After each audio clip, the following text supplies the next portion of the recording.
நேயர்களுக்கு வணக்கம். நமது தொலைக்காட்சி துவங்கப்பட்டு 2 ஆண்டுகள் கடந்து விட்டது. 1600க்கும் மேற்பட்ட செய்திகள் ஒளிபரப்பாகிக் கொண்டு உள்ளது.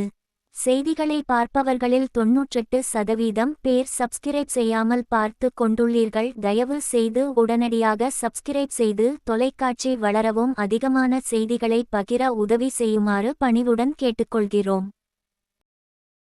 கோவை ராமநாதபுரம் பகுதியில் சில்க் வில்லேஜ் கைத்தறி ஆராய்ச்சி மையத்தில் RS புரம் ரோஸ் மவுண்ட் இன்டர்நேஷனல் பள்ளி குழந்தைகள் ஒருநாள் பயிற்சி வகுப்புகளில் ஈடுபட்டனர்.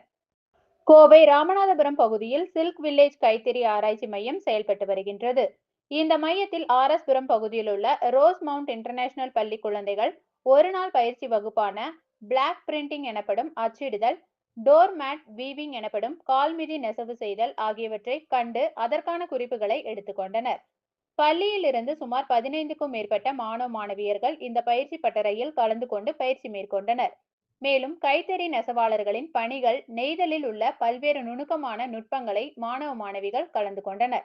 அப்பொழுது கைத்தறி நெசவு துறையில் தற்பொழுது வந்துள்ள பல்வேறு கட்ட புதிய யுக்திகள், நுணுக்கங்கள் அனைத்தும் இணைப்பது, துணிகளுக்கு சாயமிடுதல், வகைகள் உலர்படுத்தும் பயிற்சிகள், அவற்றை விற்பனைக்கு கொண்டு செல்லும் முறைகள் குறித்து மாணவ மாணவிகளுக்கு முழுமையான பயிற்சிகள் வழங்கப்பட்டது.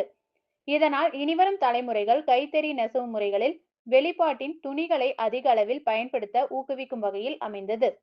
இந்நிகழ்ச்சியில் சில்க் வில்லேஜ் கைத்தறி ஆராய்ச்சி நிறுவன மையத்தின் நிறுவனர் கைத்தறி முருகேசன், பழனிவேல், அறிவுரையாளர் ராஜாராம், சில்க் வில்லேஜ் பேராசிரியை ஜோதிமணி கலந்து கொண்டு மாணவ மாணவியர்களுக்கு பயிற்சிகளை வழங்கினார் என்பது குறிப்பிடத்தக்கது.